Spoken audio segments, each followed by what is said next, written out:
मुंबई में आयोजित हैपनिंग हरियाणा 2.0 के दूसरे दिन प्रदेश को 66,000 करोड़ रुपए से अधिक के निवेश प्रस्ताव मिले। मुख्यमंत्री नायब सिंह सैनी ने उद्योग जगत के सामने हरियाणा की ताकत, संभावनाओं और भविष्य का विजन रखा। सरकार का दावा है कि एमओयू अब सिर्फ कागज पर हुए समझौते नहीं है, बल्कि जमीन पर उतरने वाली परियोजनाओं और रोजगार के अवसरों का आधार बनेंगे। देखिए रिपोर्ट।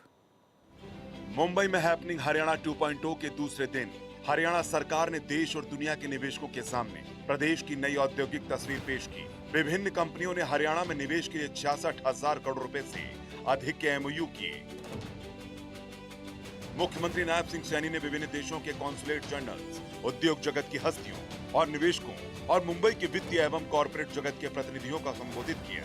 मुख्यमंत्री ने साफ कहा कि हरियाणा में निवेशकों को सिर्फ जमीन प्रोत्साहन और अप्रूवल नहीं मिलते, बल्कि उन्हें स्केल, स्पीड, नीति की निश्चितता और साझा समृद्धि पर आधारित रणनीतिक साझेदारी मिलती है।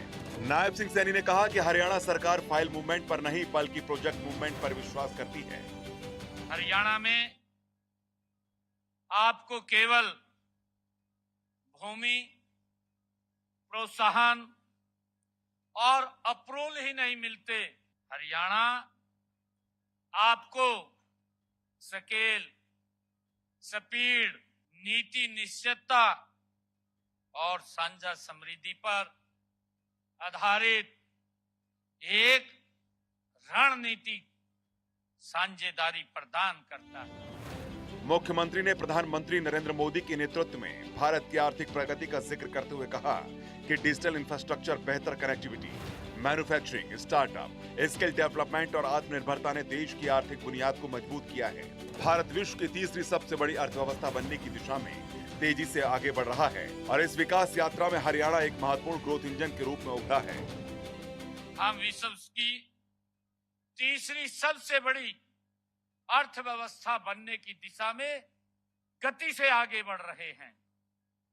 साथियों, यह केवल जीडीपी का विकास नहीं है, बल्कि ये भारत के 140 करोड़ साथियों भारतीयों की आकांक्षाओं का, उनकी आकांक्षाओं को अवसर प्रदान करने, उसको बदलने की यात्रा है। साथियों, इस विकास यात्रा का हरियाणा अग्रणी ग्रोथ इंजन है। हरियाणा आज ऑटोमोबाइल, कृषि उद्योग, इंजीनियरिंग, इलेक्ट्रॉनिक्स, लॉजिस्टिक, आईटी सेवाओं और कॉर्पोरेट गतिविधियों का प्रमुख केंद्र बन चुका है। गुरुग्राम वैश्विक सेवा और प्रौद्योगिकी हब के रूप में अपनी पहचान बना चुका है। फरीदाबाद इंजीनियरिंग और मैन्युफैक्चरिंग का बड़ा केंद्र है। वहीं मानेसर ऑटोमोबाइल और ऑटो कंपोनेंट क्लस्टर के रूप में स्थापित हो चुका है।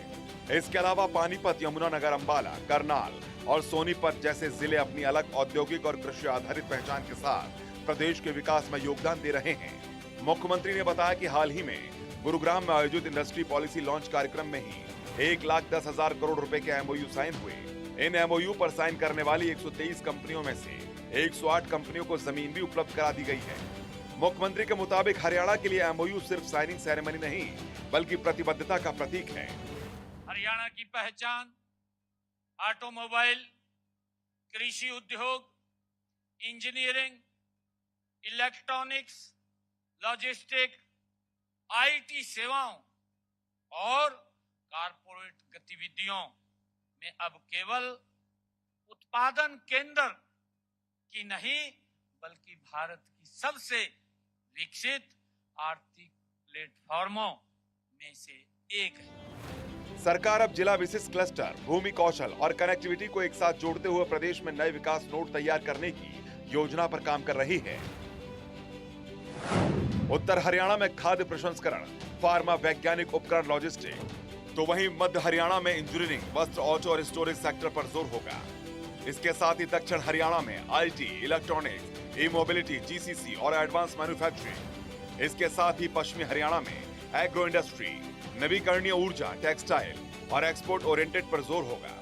पानीपत टेक्सटाइल और पेट्रोकेमिकल, यमुनानगर हमारा प्लाईवुड एवं पेपर, अंबाला की बात करें, वैज्ञानिक उपकरण, करनाल को देखें, कृषि उपकरण, और सोनीपत को देखें तो खाद्य प्रसंस्करण के महत्वपूर्ण केंद्र उभर करके आज हरियाणा आगे बढ़ रहा है। मुख्यमंत्री नायब सिंह सैनी ने निवेशकों को 5 बड़ी गारंटियां भी दी।